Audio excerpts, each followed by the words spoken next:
All right. Yeah. Well, all right. Hey, good evening, YouTube, and all my friends and neighbors and all you people out there. The tens of you that will be watching our show tonight. We're so happy you're here. We're waiting on a couple of our panelists or whatever to be here, but we have two Marks here with us today. Mark Sandlin, my friend. I don't know how to do this. There it is. Mark Sandlin right there. And then we have, many of you know him as Mark of FALWORTH. That's right. Yeah. I know Mark and I have introduced ourselves a lot of times. So just give us a short intro bio. Oh, and there is little Sandlin right there coming in on the screen. All right. So Mark, just give us a rundown of who you are and all that kind of stuff. All right. So I'm Mark. Basically known for building castles, I think. Although I like to build other themes as well. Started out in around 2011, I think late 2011, and have been building pretty consistently since then. Last few years have been a little slow due to college, but still love Lego. I'm still involved in it all the time. I also work at the Atlanta Brick Co., which is a Lego store in South Atlanta, Noonan, Georgia. And that's about it. Just always enjoying conventions, love doing contests online, try to be involved as much as possible with the community. Member of Inovalug. That's about all I can think of right now. Yeah. Well, wait, which lug are you in? Inovalug, which is online lug. Right. Technically, it's a recognized Lego fan media.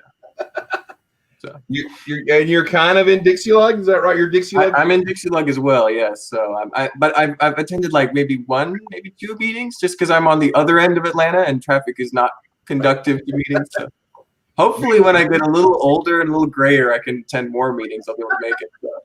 Well, you're like us. Atlanta is an hour and a half from Atlanta, so exactly. Yeah.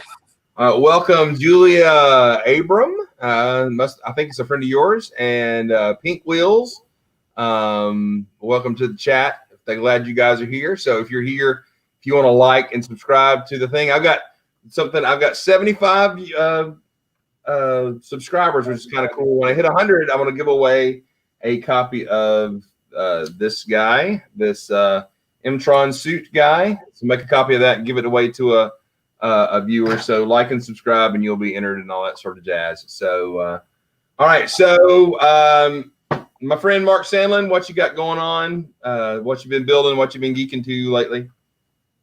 Hey, well, we're hanging out in the Lego room this evening, and we've been kind of all up in the hidden side lately. My son Paul really likes the hidden side sets. He likes the integration with the game because he's he's 8, and as a youngster these days, the video game integration with everything is really exciting, and and he's also kind of he likes. This is Paul. Say hi, Paul. Hi. Yeah, there he is. Okay. All right. He's he likes the kind of spooky Scooby-Doo-ish sort of vibes that the hidden side sets have. So we got I guess that's kind of what's happening at our house right now. Have you well, the meme was posted in our Dixie Lug thing. It shows all the comparable Scooby-Doo sets to the comparable hidden side set, lighthouse thing, and it's got Fred pulling off. Let's see who you really are next our hidden side, and it's Scooby-Doo. It's really funny. The sets are really, in fact, my son, who's 15, is into it as well. Our Walmart, and I think most Walmarts are running the lighthouse at like $30, which is like 40% off, in the school at like 30 or 40% off, which I didn't see the school, but I got the lighthouse. We built it. It's really, really neat. It looks good as a lighthouse without all the hidden features in it. And then it's got the little things, and it's really awesome. All right. And welcome to the show, Troubles Brewing. Dana, how you doing, man? Pretty good. How you guys doing? Sorry, I was running a little late from having dinner, so. That's all right. Dinner's always good. For both. Do what? I said, Mark, good to see you, and I guess it works for both. Mark is taking over. We're being marked and everything. Oh, I'm a Lego ambassador today. Are you a Lego ambassador today? No, I'm Brick Fair today. Oh, I got you. Hey, let's see what space you got on. Okay, Beyond the Brick is cool. Yeah. Homeboys, and Sandlin is the Mach 5 from Mach 5, so Nerd Shirt. sorry. Yeah, that's right. By the way, do ambassadors nowadays have a cool shirt like ambassadors of our day? No, the ambassadors today do not have the cool shirt. I am feeling much shirt envy. Yeah, that's okay. I actually have a maroon one, but I got some lo mein noodles on it about 5 minutes ago, and so I had to change my shirt. So it's good that we got two back in the day and everything. All right, let's see who's that. Brick Smith is in the chat. How you doing, Brick Smith? Good to see you, Julian. Bama Bricks, good to see you. Pink Wheels is here. Brian is here in the chat, so it's good to see you guys. All right, so Mark, Dana, what do you got going on in your Lego room today? What nerding are you doing?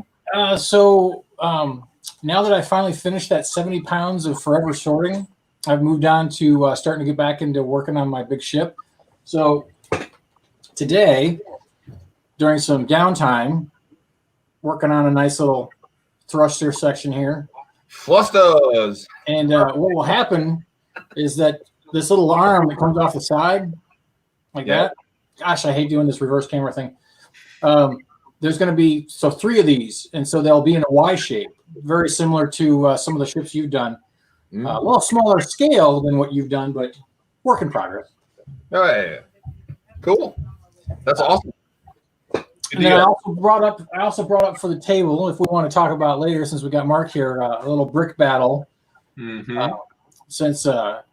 have to go looking for it and find it. I think I've got a picture of Mark's brick battle group, which is from UFO and is very old gray brick, so it's very apropos for today's topic. Oh yes, in space in general. I love it. Even though he is such a classic castle snob, but we'll let it slide.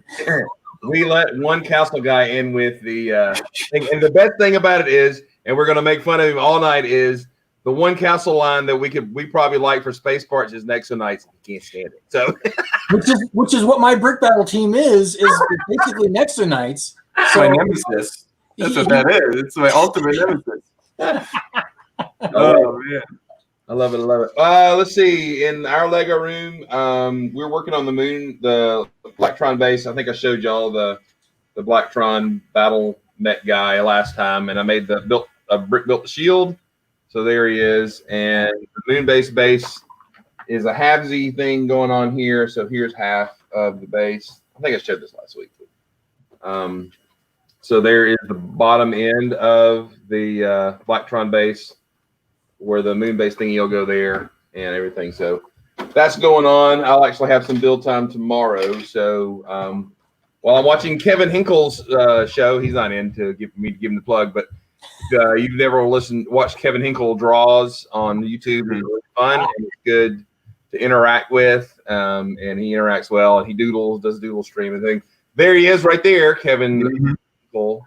Now does that tile have the mustache? It does. Mustache. This is the one that got in the goodie bags at Brick Fair a few years back, and I happen to have it just sitting here. Back when he had the questionable weird mustache that he no longer wears, which is nice. But every time we talk about Kevin Hinkle, I'm like, hey, there he is. You can whip him out. Welcome, Winter Bricker and Butt Chop to I think I just lost my feet. To the chat over there, and if I've missed your name, I'm sorry, but it's good to have you guys here, you guys and girls here and everything. All right, so Mark, Castle Mark. Let's just call you Castle Boy. How about that? Castle Boy. Castle Boy. Okay, right. That's pushing it. But... All right, Castle Boy. All right. Now, here's the thing I know about Mark. Number one, he works at Atlanta Brick Company, which we all have frequented quite often. So it's your fault for our credit card. So we just want to put that out there and need you to take blame for that. And no, it's you're always good. You're always really good when the kiddos come in, I notice, and all that kind of stuff. Now you guys usually do summer camps and stuff. Are y'all axed out of that because of the pandemic and stuff? Yeah, it's all over. And birthday parties and stuff too. We used to just do as much as possible to get people in the store and engaged, but that's kind of all out the window now. So probably maybe in the fall if things are all totally chill, but right now, yeah, all the summer stuff's over. So now, but he does online. Now the store's open though, right? You guys Yeah, can go. doors open pretty much as normal. Just take precautions. We have gloves and hand sanitizer available. Wearing a mask. If you're that's what you're doing, do it. But yeah, so we're just trying. That's all open normally. Online, we have a lot of our stuff on our website now, and that's really increased a lot as this situation has progressed. So, yeah, you can get Lego from us any way you want now. So, yeah. Yeah, and if you've never been, if you're in the Atlanta area or if you're coming through the Atlanta area, it's not far off of the interstate down south of Atlanta. It is a huge store, and it's got one of the biggest pick-a-brick, tables that I've ever seen. That might not be your favorite place at the moment with the pandemic coming on, but you need to put gloves on and coat with hand sanitizer, and then dig in. You guys watch them though, right? We watch them as frequently as possible, and we watch them initially, and then we try and periodically watch the break as well. And we have, as I said, hand sanitizer and gloves. So if you are a little bit, concerned about that, just put some gloves on, load up your brick, and then take it home, and then wash it, process it at home. So I kind of want to see a large cartoon cauldron with the wood pile under it, and the flames, and you stir in the brick and everything. And you got the witches and Bugs Bunny popping out. Anyway, all right. That's from New England. All right. So anyway, so you are a castle builder. How long would this tell us? Let everybody know again how long you've been bricking, and what do you and your brother? What do you guys do? Well, yeah. So started in 2011, so almost a decade now of consistently building and posting stuff online. Mostly castle, like a pretty good majority is castle, and then next would be ancient stuff like Greeks and Romans, and then right after that would probably be sci-fi and space, because I also really enjoy those themes as well. Despite being mostly historical, I do love sci-fi, and so yeah, so that's pretty much the genre we've stuck with. And Steven is pretty much the same themes as well, even though he tends to do more creative and fanciful stuff. Yeah, he's better at creatures and characters. I'm better at landscapes. And so our skills kind of mesh together really well, and we're a very formidable team when we're building together or building on a project. So now, wait a minute. I just heard some words that I need to piece together with something else. Why aren't you guys on Brickmasters? Because they're going to school. So listen, I have some intel for you guys. I was invited. Wait. Everybody listen up. Brickmaster news. Go ahead. I was invited 4 times by 4 different people, including the producer of the show. He called me up because he tracked down our business, Atlanta Brick Co, and was like, "Do you guys have a guy who builds stuff, right?" And we're like, "Yeah." Chris is like, "Yeah, we got Mark. He's really good." And so he got my number, called me, and I'm like, "Listen, I'm doing school. I'm busy. I really can't, do it right now." And so he's like, "No. You gotta just at least do the interview process so we can get you in the system." I'm like, Fine. So I did it, and the guy really liked me and Steven. It seemed very promising, but Steven's job also, at the time, he couldn't spare the time. So it just didn't work out. So it was, we really could have been on there if we had dropped everything, but we did the responsible thing and just were like, maybe next year, hopefully season 2. And so if there is a season 2, there's like a 80% chance you'll see us on there. Okay, no, it's already open. You can apply now. Y'all need to go do it. Like, if you want to get off the show right now, we'll hum a tune or something while you go fill out the stuff. That'll be fine. Well, so far I haven't seen any news, but hopefully it does revive, because I thought it was a great show, and Tyler did a great job. So yeah, it's open, because I know a guy, a friend of mine online is Moto. He's already started the process. So okay, go ahead and sign up and get it on. Anything. I'll do it. Yeah, good deal. So that will be great. You need to do so. You guys would be awesome at it. I know. I think y'all would be because you're just laid it out here for the tens of people watching our show that you guys have a partnership. You could rock it out, and we could see you come to blows on the show. That'd be great. So, speaking of what hobby, you guys had a hobby before Lego, and still during your early Lego days together. What was that?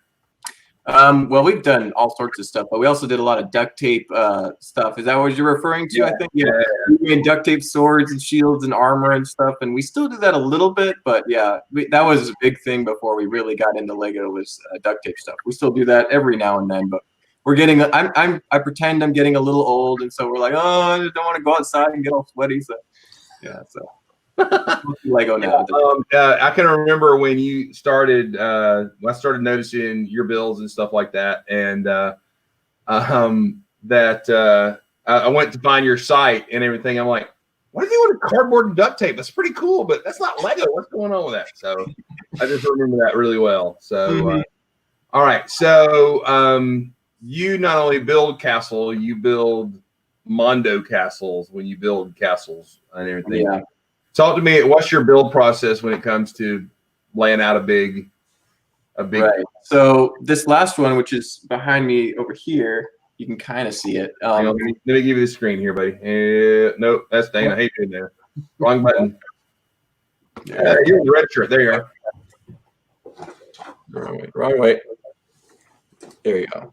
Okay, this is your Lego room per se. It is, and that's the Lego castle back there. It's kind of in a work in progress state because, well, let me start about the build process for you guys. But basically, I'll set up some priorities and some goals for each build. And in this case, a large one was I want it to be big because it's going to a show and people are going to see it. It needs to be pretty large landscape. I wanted a river. I wanted a waterfall or two. Wanted a forest, and I wanted a castle on a mountain kind of scene. So you kind of start out with a basic criteria, and then you just kind of plan out the actual footprint of that. And then from there, you go to actually thinking of how it's going to disassemble or move or transport. And with this case, it's all modular. You got these basically building on those gray 48 by 48 base plates, and just go from there and start to. And it gets more complicated the more stuff you stack on top of those kind of modular sections. So you just have to really do the math and get it all to kind of weave together once it's complete. And so it's just months and months of planning, and then months and months of building as well. So that was I started in August and I finished in like right at New Year's. So yeah, it's just at this point it's like I should really dial it down a little bit and not have it be like a half a year project, because it's just I probably could have even made it bigger if I had more time and a few more pieces. But yeah, so hopefully in future I can kind of dial it back a little bit, keep it down to one table, not three, but yeah, the results are very very nice to look at. People really enjoy it and appreciate it, so it's worth doing. But yeah, it's. So you said more pieces. I know firsthand that you have had some issues getting some of your pieces on time to finish it up. So kind of give us an idea of what it takes for you to get the pieces that you know you're going to need. I mean, you guys are free builders, so I don't think you're doing any digital ahead of time. So how are you gauging your parts and how are you sourcing that for whatever you're doing? So thank you for bringing that up. The main way that I get brick now is by at work, because Atlanta Brick Co. does have a very large picker brick, and it's not just by item type, it's like everything. Like almost any piece can be found in the picker brick because it's so vast and it's always replenished frequently. So we're able to get, like, I would say 80% of all the pieces we'll ever need out of there, but some specialty ones are not going to be found in there, like windows, doors, plants. Some really desirable pieces are going to be picked out before you're able to really find them in there, just because of desirability. So, and you actually were able to help me, because another one that's very desirable is it's a 1x2 brick with a little masonry profile to it, and that is not really going to be found in large quantities in the picker brick at Atlanta Brick Co. And so, because it was on the picker brick wall and Lego store, which is pretty close for you guys, but like an hour and a half drive for me. And I think I was working the few days it was available. So you were able to snag those for me, and I really appreciate it, because I was like nick of time. Otherwise I would have had to order and expedited shipping, which would not have arrived in time anyway. And so, yeah, so there's only a few special things are not available, or I already have plenty of. Like the one thing I was running out with in this case was just literally filler brick, because I think it weighs like probably several hundred pounds at this point. And it was actually bowing down the table, so I had to get extra plywood to fill underneath. So it was just kind of stuff you don't really normally run into with a normal size box. It started getting out of hand. So hopefully. Okay, if your mocks are bowing your tables, that may be time to seek help. I'm not sure. Exactly. We have several of our lug members who bow the table. Yeah. I do sit on one, but anyway. A lot of our tables need to be reinforced. Oh yeah, actually, we were at the show in downtown Kennesaw, the train show, and Andrew, who's a builder in our lug, he has these massively tall, heavy moon-based modules, and all of a sudden you can see the towers were doing this. Yeah. And they were bowing the little tables down and everything like that. All right. Hey, well, let's talk about your Lego digs. Mark's in his Lego room, and I visited his Lego room many times. In fact, when my son was younger, I'd come to Mark's house and kind of have a chill out day and everything, and he's come here and all that kind of stuff. I don't believe I've been to Dana's before and everything, but I just want to say, now I have a new Lego room in the house we live in Kennesaw, and I have a couch, but I do not have a couch in the midst of my Lego collection. Is that your thoughts? And when you have to lay back and ponder on your Shea Lounge and everything, or is it like and got my brick over in the shelves over there. Got some storage and some more workspaces. So it's right now it's kind of in a large build mode where it has all the tables in the center, but they can be folded down and put elsewhere. And normally I push the couch back a little farther so it's easier to see the TV. But right now it's kind of designed for accommodating a 8x5 mock in the center of it. So this is I call it the Lego studio. It's a detached garage in our my family's house right up the hill right up there. So it used to be a garage door directly behind me. We converted that into a wall with windows. We filled in a window where the TV is right now. So just kind of made it a very nice Lego hangout spot. Put a little AC unit up there. So it's very nice for coming down and working on Lego for sure. So. CT, welcome to the chat, and ask, when are you going to make some Star Wars mocks? Yeah, so that's actually pretty close on the radar because I love The Mandalorian. I really enjoyed that show. Normally, I'm just kind of like a casual Star Wars fan. I generally like Star Wars, not as much as Star Trek. And so it's no, you're giving me the finger, but it's Mandalorian was fantastic. I have most of the figures from that as well, so I would be able to Enterprise D, awesome. But so hopefully Mandalorian will be soon. There's some wonderful shots and scenes in that show that are great. So you've got all the models at home, don't you, Mark? That's the Enterprise C you got there. That's like deep nerd. Got a whole bookcase of just.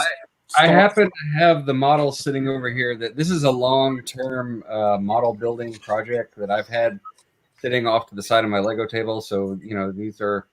I have all of them. I can't hold them all in my hand at the same time. No. The truth is, he cuddles them. He walks down and he pets them and touches them and things. Well, Mark, I want to get back to what your build process and stuff like that, but I want this is really cool for me and Sandlin. Our friend, whose name is Greg, but for a long time ago, a kind of a faux pas on our part, we just started calling him Gil. And so he's been Gil ever since. So Gil, it's good to see you all the way from northern Montana, also known as Canada. We're so glad you're here. Gil is good folks. Gil is an old friend from the Lugnet days. And if he can get another string and a can to his house, to his internet, we'll have him on live in video chat. Mm-hmm. So one day, bring him on here. Gil, if you're still hanging with us, man, it's good to have you here. Good friend of old, excellent space. Actually, Gil's one of those guys. He builds just about. He excels in space. He always has, but he has a style when he puts it to town, and he's been redoing some town stuff. His handle on Flickr is, help me, Mark. Is it Toradoc? Is that how you? Yeah, it's Toradoc. It's Toradoch. Yeah, which stands for beauty in Canadian. So anyway, so there he is.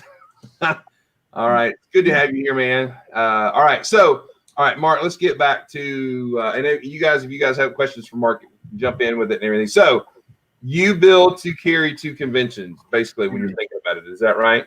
Yeah, pretty much. It's evolved to that state now. It used to be where I would do more online. Now it's mostly conventions, which I'm hoping to dial it back in the next year or two and get it back to medium-sized stuff that you can get a picture of, So and go. You know, to the walls, man. Just keep it going. And Gil replied, "What his." Taking for all. that's a good handle for sure. You know, yeah, that should be all of North America's motto and everything. So, I mean, I know Mark and I have thought about it, and Dana too, because we all build moon base, which you should, and spaceships and all that kind of stuff.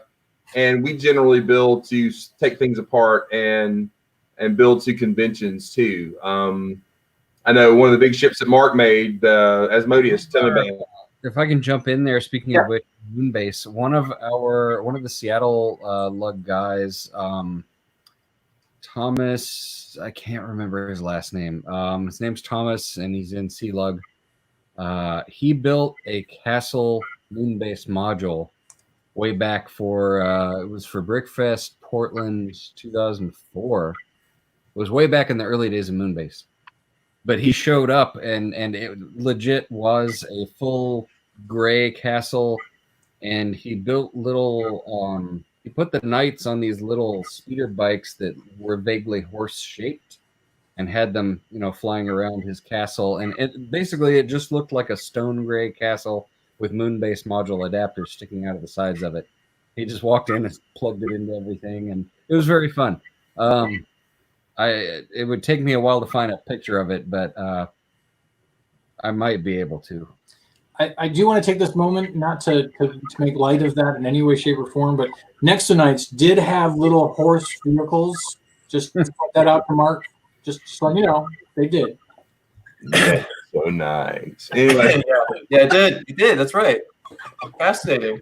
In fact, man, that was proto Nexo Nights that Mark's friend was doing. That's in fact, that was one of the big things back in the days, in the early days, with Moonbase, because part of our motivation was for Moonbase was to build a community project, because Classic Castle was doing it, and it was easy to snap castles together, and obviously Town and Train come with an automatic connection point with roads and rail and stuff like that. And so I know Mark and I were in when we came up with Moonbase as a way to build a city on the moon, as some people would call it, or whatever, that kind of deal, to make those connections and everything. So, but it was the rivalry a lot of times between Castle, Space, and Train that kind of drove that. So then there was just fun rivalry between Castle and Train, or Castle and Space, and Brickfest Seattle is where that came out with Tom Raffert, right? Or what's his name with the sheep? Yeah, it was Tom Raffert. That was something that I think it was the very first BrickCon.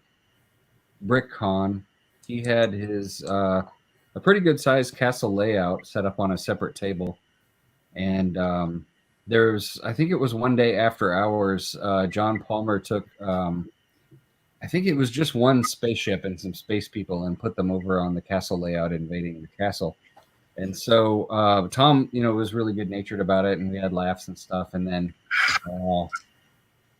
the next day we showed up, and he had put castle figures all over the moon base, and he also had put sheep everywhere. He had a little shepherd with a sheep, his whole flock, invading one of the modules with little sheep everywhere. Which was also really funny, but yeah, it was a lot of fun to kind of do that little bit of just kind of lighthearted teasing each other with our favorite themes and stuff. Yeah, I mean, I know the big shows now, and even the smaller shows. Well, today a smaller show is the size of what we considered a big show back in those days and everything. So some of that interaction I don't think happens as much. I wish it would and everything. Just so, the little rival. I mean, everybody kind of builds everything nowadays. And, of course, there are some castle builders who build Nexo Knights because they like spacey stuff. But some apparently shun that in all forms. So anyway, all right. So you have a new castle in process. Oh, wait. you dismantle after each show, or do you keep, or what? Normally, it's just scrapped right away. But this one, the story behind this was I didn't actually 100% finish it. It was about 90% done. Everything outside the castle walls was done, pretty much. Everything inside the castle walls was just empty. Even the keep, the center part of it, I didn't even get to finish or build, even start on. So that's what I'm working on right now. Let's see if I can get my camera. There you go. There's a big tower that I'm building in the center. It'll be taller than the rest of the castle area. So there you go. So that you can see the gate there, and to your, I think it's going to be right if I'm not describing it right, but there's a big keep area that I'm building up, and that's another probably 30, 40 pounds of brick and a couple hundred parts, thousands of parts as well. So that's what I'm trying to finish up so that I can take really good pictures of it. I don't know how I'm going to do that. And then take it all down and build a new one for next year. Because this was actually going to be, I was going to hopefully finish up that last tower for Brick World, but that got canceled and now it's postponed to next year. So I'm probably not going to keep it together for a whole year till next Brick World. Oh, wow. You're not going to keep that and add to it. You're just going to take it back to the ground and start over. Yep. Get some nice pictures, maybe a video, maybe do a little book about like Lego medieval castles featuring this mock, and then kind of just disassemble it and start on a new one. So yeah, normally it's completely just tear it right down as soon as I'm done with it. All right. See, because I tend to, even if it's in a box somewhere in my storage where there's a lot of mocks, all right, it's hard for me to take them apart. I guess that, I mean, a lot of builders do different things. Adrian Drake, who's a friend of ours, we have to get Adrian on here, which he builds huge Mondo stuff, and he built the life-size Serenity or whatever and all that kind of jazz. Yeah, he's good about taking his stuff up when he gets home from a convention, smashing them and taking them apart. And I know Martin Harris does that too. He do it at the convention. He does it at the show. Yeah, we'll be all like stuff up, and obviously you hear like backup bulldozers and things. He's just destroying whatever he's got, which is crazy to me. He's the most British person in the entire state of Alabama, but it's so, I love that guy. He is so awesome. Great guy. When you talk to him and he's like, "Yes, I'm from Alabama," I'm like, "Really? I didn't know that." But yeah, so he smashes his up. I guess that keeps you fresh and keeps you from building up this huge pile up of mocks like I've got back there, probably deteriorating in boxes. But I'm bad about taking for top photos to keep it for posterity. So I'm glad you're going to do that. That's awesome. Do you have like a big photo booth area? Or you just light your build area well, or what? I do have a photo set up. It's normally one table though, and this is so big that it just totally won't work. So I'm gonna have to wait till it's a very overcast day and set up outside because I have enough stuff to do it, but it's just I don't have enough lights to do it indoors. So I'll have to wait till the conditions are right outside and go take the pictures there. So it'll be kind of like hopefully I'm off that day and hopefully the weather's just right. It's not too windy, not rainy, and so it'll be like shooting a fish in an ocean. But yeah. So hopefully that works out and get some good pictures for it. But yeah. So if you've got a mock so big that you got to have enough lights in your house that they've got to turn the nuclear auxiliary on, like in Christmas Vacation, to light it to photo, then you know you've reached a certain level. I guess that's awesome. Problematic levels, yes. Yeah. So the funny thing about you is, and this is just my age bias showing, to me, you're still a kid, okay? Because I got 23 years on you, right? So, yep. And when you guys were getting into business, it was a time where spacers like us and ClassicSpace.com were kind of fading out. The community was headed out more towards even away from Flickr and into YouTube and I mean Reddit and all these other places where where do you connect with the Lego community the most, other than people coming in the store and people or whatever? Where do you connect the most? So initially it was definitely Flickr, as well as the last few years of ClassicCastle.com. They had a forum there that was pretty active for the latter half of 2010s. Anyway, is it still by the way? It's still there, but it's like, you know, there's maybe a dozen people are still active on a weekly basis. So it's pretty small now. At one point we had hundreds of people per week, you know, just active, you know. But yeah, now that's kind of died down. Flickr was the big deal for many years, but around 2015 it started dropping off due to updates that were kind of not necessary and very good for the platform. So now it's mostly Instagram, that and Facebook a lot as well. So Instagram and Facebook pretty much. I'm a little bit on YouTube, but I'm very slow to that game. There's a lot of people who are huge on YouTube reviewing sets, just talking about Lego stuff or building. But yeah, I'm just, it's not my favorite medium. I'm more of a picture guy versus a video guy. So I'm trying to transition more to YouTube as well. But Instagram is pretty much the main one at this point for me. So Cool. Gil mentioned the guy that we know, Keith Goldman, who is still around. He doesn't build very much. Keith Goldman builds huge sci-fi dioramas and stuff. gorgeous. Yeah. Yeah, he's a good guy. Interesting fella. I met him once. He takes pictures and that thing's gone, man. And so I guess I don't know. That's not me. So all right. So at the store, you guys do some gaming. Is that right with Lego? What's that? What's up with that? Yes, so Dana knows about this. He's been to 2 or 3 matches so far. We used to call it tank battles, but I guess that we call it brick battles now. It's kind of constantly changing and updating and evolving over time. So it's basically the gist of the game is you build a Lego tank, and it has a little flag that you can shoot down. It's like Lego tank flag football. It's the best way to describe it in a sentence. But yeah, there's an example right there. You have What theme is that? What theme is that, Dana? I wanted it to be a Next Night Kit Bash, but yeah, it started as a Next Night set. Just the theme is trash, but the model is very well done. Despite the model is great. I got you. Exactly for the theme that he's chosen, it's a terrific mod. Yeah.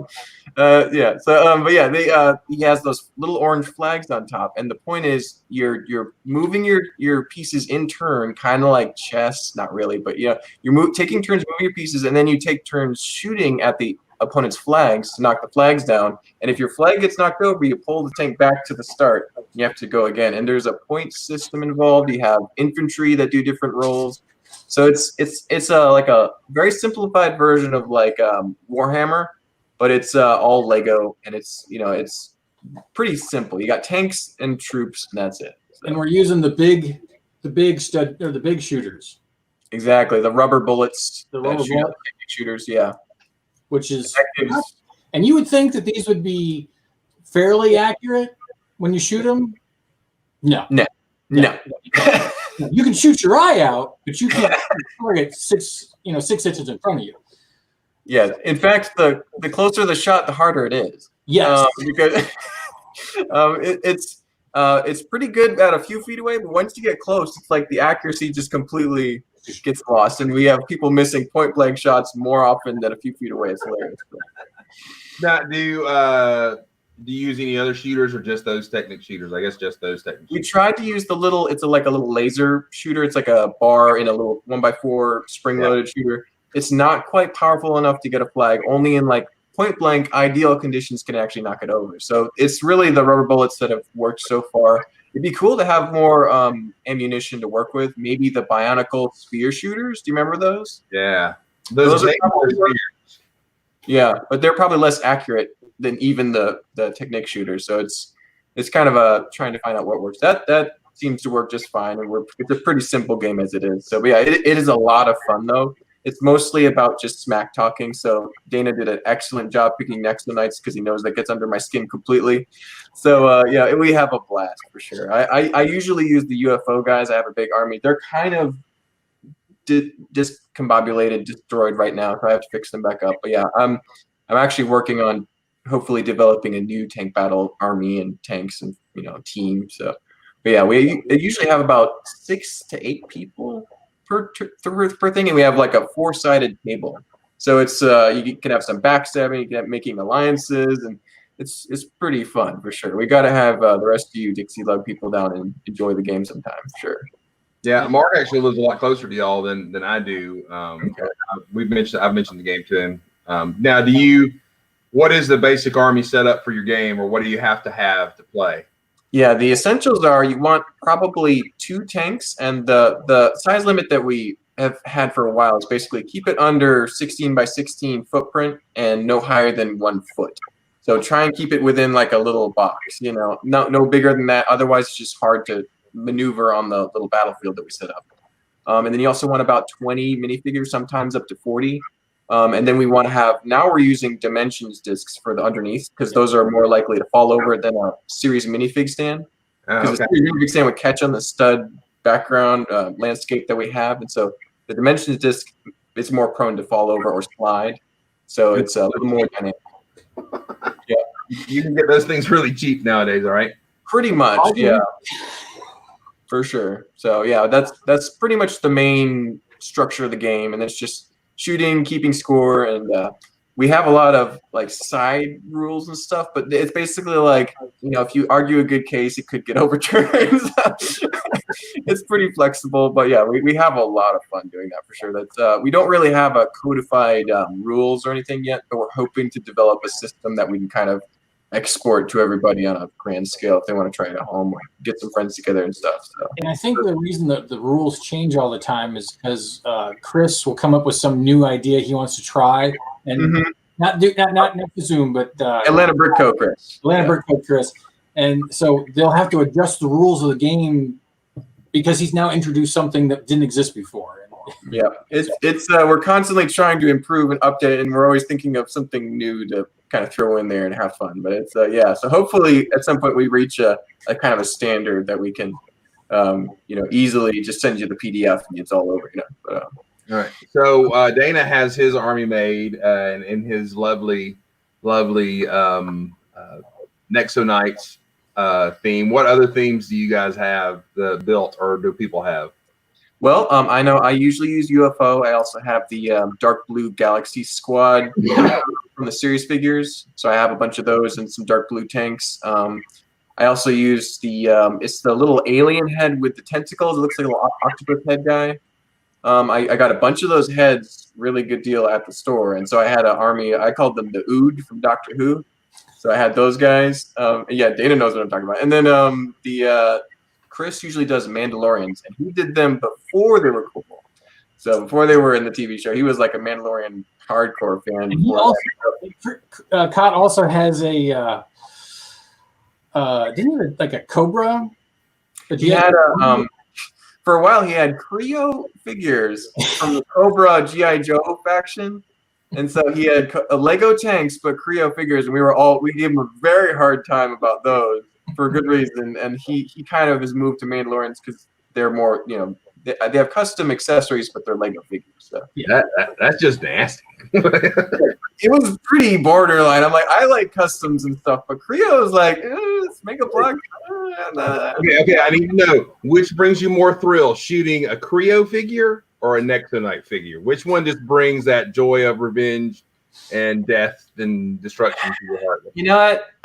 Creo just kind of like avoided like the plague. Nexo Knights actually actively want to destroy, so that I think it was for me. Nexo Knights is more satisfying to shoot, but any given day, both targets are viable for sure. I got you. I want to welcome Rick Blaze, friend of mine, to the chat. Also, Neil Mathley from our club there is here and everything. So cool. So you guys battle. How often do y'all do that? Y'all do that? I'm sure right now you haven't done it much, but yeah, we haven't done it pretty much this year because we were trying to set one up and then everything just went crazy. So but usually about once every month or two we have one.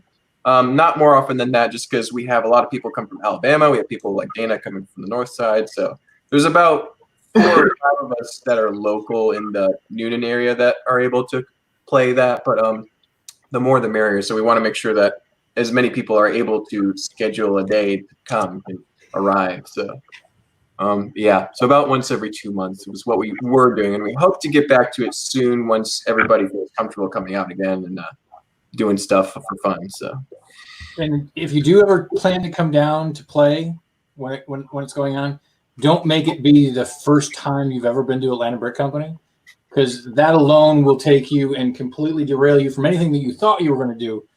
Because it's wow. Let's just put it that way. You can spend hours shopping. Oh, yeah. Oh, I did that. Guy, a friend of mine, Jim, who's up here. Jim and I came down. We had planned to be there when you opened, and I had to be at my son's school by 2:30 to pick him up from school that day. So we got there, 9, 10, wherever y'all opened, and started scratching through the bins. Sort of remembered it was lunch and got something quick and came out, scratched through the bins. And it's like an hour for us to get back and forth or something like that. And I barely made it because we were scratching through the bins and getting the bricks and all that kind of stuff. So for those of us who are addicted to the bricks, we have an unhealthy relationship with you and your store. So codependency, maybe, I don't know what it is. But Atlanta Brick Company it's not super old. How long has he been doing that? Chris had the store. We've been in the new location, the current location, for I want to say about 2.5 years. And before that, we were in a different location just down the street, way smaller, for about another year and a half, 2 years. So about 4 years total now. So, but yeah, so it's been going for a while, still doing good. And thankfully, even with all the unfortunate circumstances in the world, we have been doing very well business-wise. So we're doing just fine. We've actually had record sales last month, so even more than like Christmas time. So we're doing very well. So hopefully we'll be able to continue to have all the Lego that everybody needs for a long time. So. A lot of shut-ins right now that need something to do. Exactly. We've been sending out a lot of bulk brick. A lot of moms going, let's get you some more Lego for you to have something to do. So Exactly.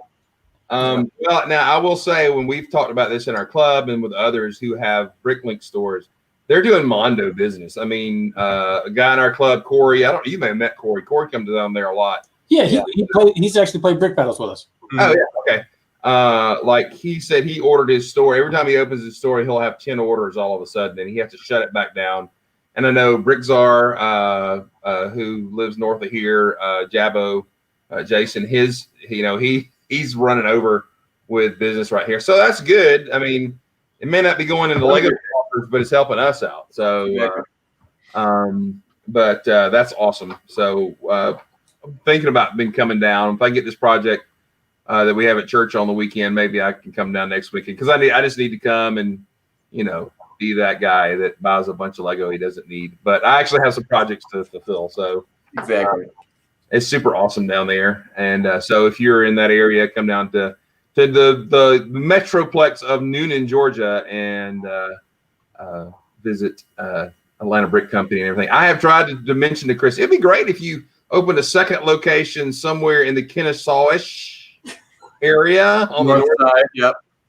Now, hey, so tell me all the details. Is he? I knew when he couldn't go on the convention rotation, which I know he always goes to, that would be a loss for the store.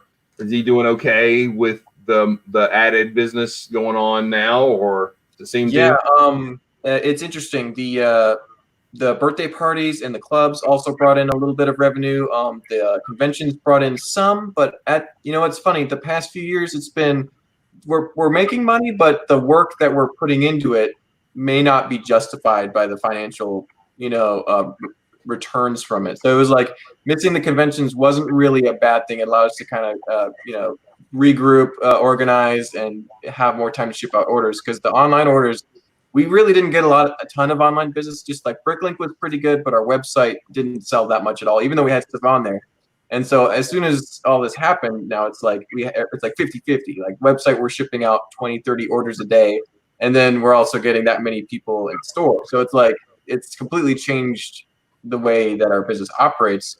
And now we're not too worried about conventions. Hopefully conventions return, and we will probably be doing those again just because. But it's thankfully we aren't like terribly hurting because of the lack of business. It's really been fortunate for our business in this situation. So yeah.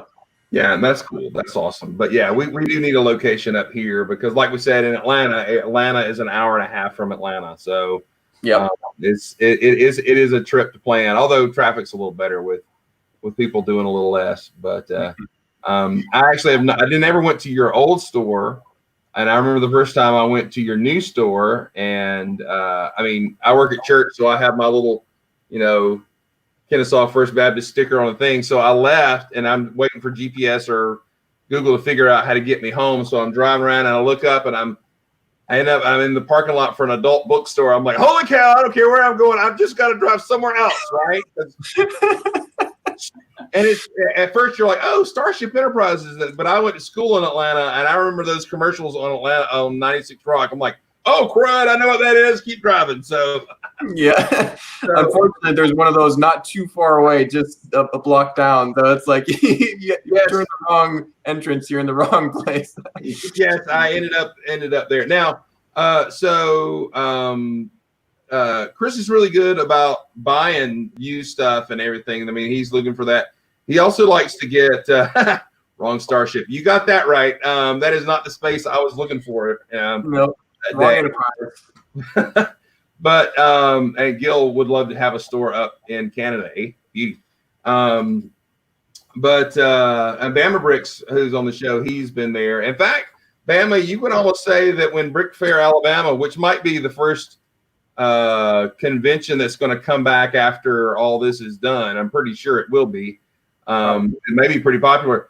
Technically, Atlanta Brick Company is going to be the closest Lego store to the event because there is no Lego store in Birmingham anymore. That mall location. Yeah. Well, and from what I understand, though, just a slight caveat because of information I've heard from our local store manager, there should be another mall or another Lego store in Alabama that will happen. Oh, really? Yeah. The whole reason that the whole thing happened was that store had been there for 10 years or 20 years or whatever. I think it's 10 years. And that's what usual leases are. And so their lease was up and they didn't want to stay in that mall. So it was time to close their store. So odds are they'll open up another one at a different mall, probably within the next couple of years. I would venture to say. That's what I heard too. It wasn't the store was doing quite well. Yeah. I think the mall was not doing well and was charging more, and it was their foot traffic was down. So anyway, but that's cool. But yeah, you should market it. Said, hey, it may be 150 miles to that Lego store, but it's 145 to ours. Yeah, exactly. Bama Bricks is about the same distance from Birmingham to the Nashville store and to the Atlanta store. So, as close as any other Lego store. Well, the fact that you don't have to drive through Atlanta to get to the Atlanta store, then Nashville's closer. So, yeah, that's true.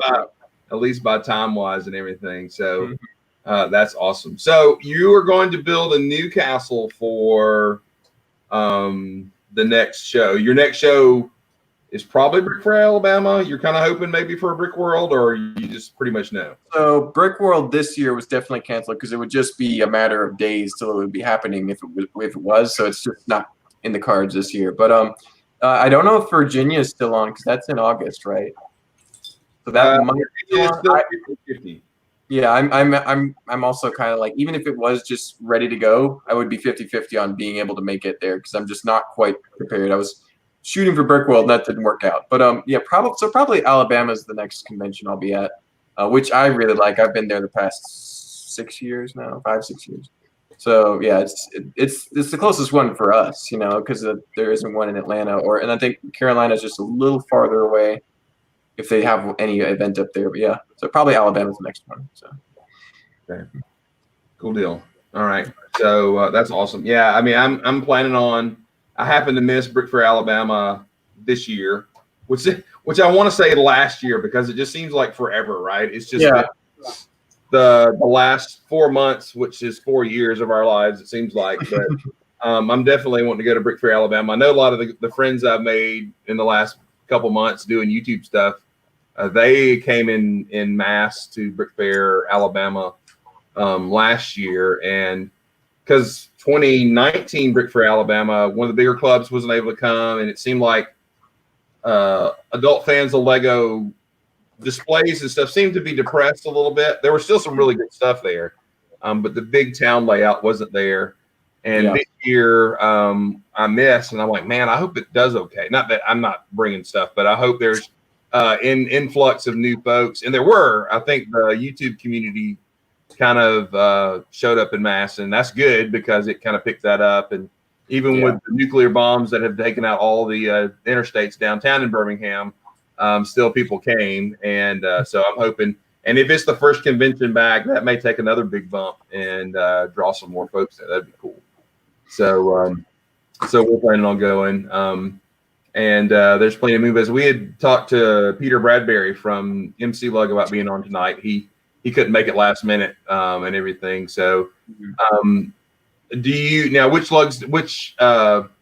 conventions do you generally go to? Because for me, it's an important way for me to meet new folks and connect. And since I've gotten really like a discipline of taking pictures of stuff I make nowadays, taking it to a convention and displaying it is a great way to kind of show off your stuff and get connect to folks and everything. So which shows do you generally go to? Yeah, so pretty much always Brick for Alabama, just because it's within an easy drive. I can actually drive back and stay at my own place versus staying at a hotel if I want to, because I actually, yeah. Anyway, Alabama all the time. I like going to Virginia when I can, but it's, I usually drive just because I'm always bringing a Lego creation, and flying is not good for bringing large Lego creations. So Virginia's nice. I've been there twice. 2013 and 2016. I hope to make it again soon. And then I've been to Brickworld once in 2018. That was really a great experience. Brickworld's like huge. Like if you think Alabama's a good size, and it is a pretty big show, Brickworld's like 4 times as big as Alabama. It's just crazy. So definitely recommend going there when it's available again. So I hopefully make that 2021 now. And then I once went to Scarebeck, which is a convention in Denmark. And with the Beyond the Brick, that's why I'm wearing my T-shirt.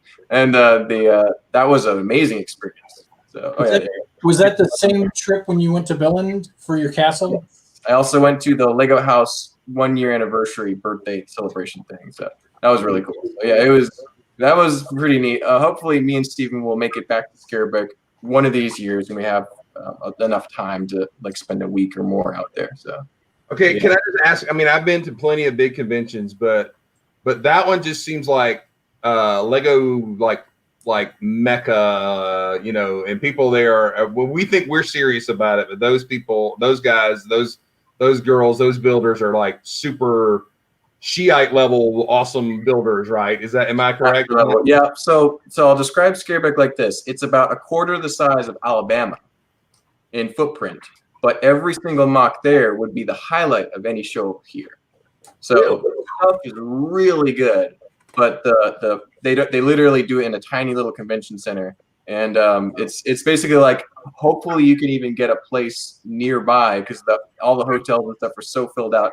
There was I think it was 400 people displaying, and it was, as I said, about a quarter the size of Alabama. So it's like you have more people displaying, and everything's bigger and nicer, but it's tiny footprint. And oftentimes there's a lot of Lego designers that display at this place. So it's like, it really is like Lego Mecca in that respect. And you can see all the celebrities and all the Legos, all the Lego peeps will be there, especially from the European side.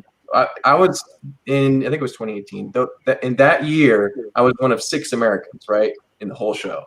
So it was a very, very neat experience for sure. But yeah, they take it way more seriously than we do over here. And we take it seriously, but they're like, as you were saying, like Lego Mecca, just crazy good stuff. So, but yeah, definitely worth visiting if you can make it there. It's kind of hard to get to because of the venue size and the housing and hotels nearby. There's just not a lot of places to stay in the tiny town of Scarebeck. It's probably a couple thousand people, normally, and then you have almost a gigantic percentage of population arrive. So.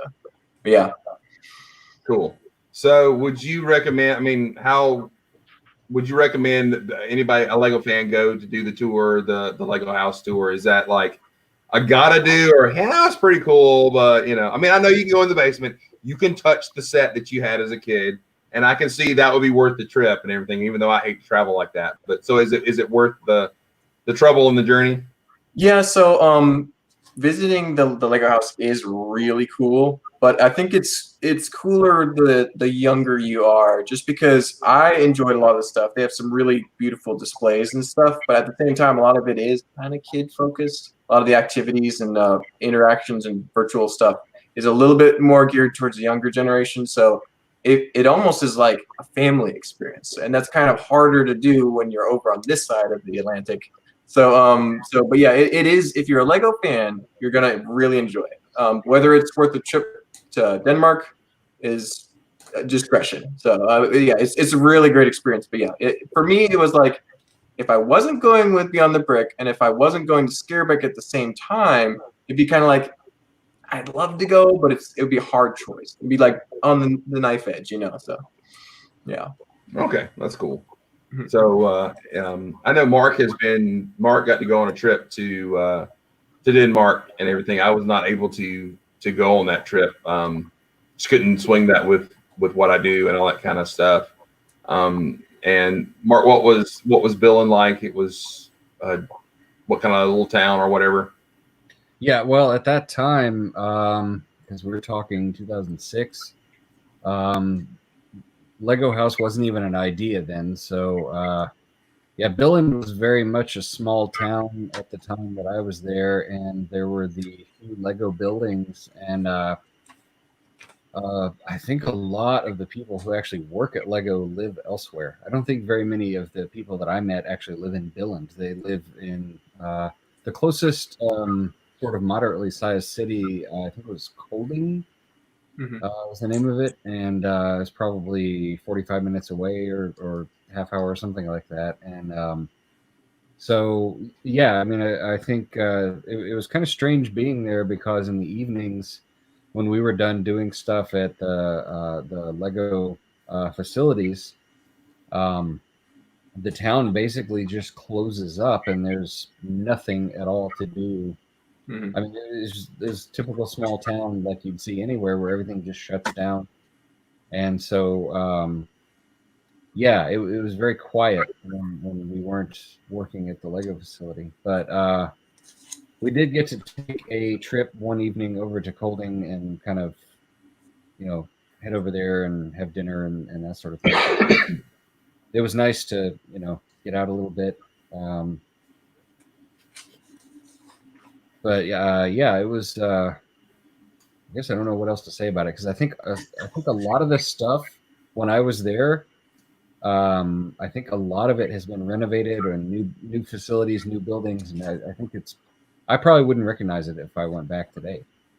I think so much of it has been overhauled and expanded. Yeah, I think for the Lego house, Lego said to the folks in Billund, it's like, hey, we need to move your very historic building here, and they were like, sure, that's fine. You're Lego. You can do what you want here in town. So, but yeah, I think they've done a lot of improvements. All right, Danny, you've been building furiously while we've been online. What are you throwing together there? I don't know if I've been building furiously, but I have been just enjoying the conversation and listening in. But I did grab one of those $30 lighthouses. Let me put that again. $30 lighthouses. Mm-hmm. Yeah, full price in my part of the town. I'm just about done with the second bag. I actually, Chris, you told me you found one. I think you said you found. Yes.